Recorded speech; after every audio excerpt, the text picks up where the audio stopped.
এই বিধান অনুযায়ী আমরা সর্বপ্রথম এই চেষ্টা করা হয়েছিল।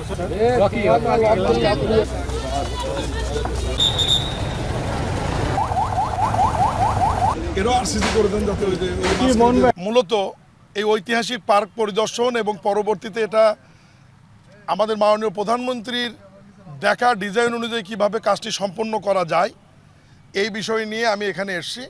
মাননীয় প্রধানমন্ত্রী কোনো কিছু বলার সাথে সাথেই আমি প্রশাসনকে অনুরোধ করব অতি উৎসাহী হয়ে কোনো কাজ করতে গিয়ে সরকারের সম্পদ নষ্ট করার প্রয়োজন নাই। একটু সময় নিয়ে যেটা যে দপ্তরের কাজ তারা যদি করে তাহলে ব্যয়ও সাশ্রয় হবে এবং দেখতেও সুন্দর হবে এবং ওই ডিপার্টমেন্টেরই সংশ্লিষ্ট থাকলো আছে। আমি আমার বক্তব্যের মধ্যে বলেছি যে পৌরসভা কেন এই কাজটি শুরু করেছিল, আমার বক্তব্যের মধ্যে কিন্তু আমি বলেছি।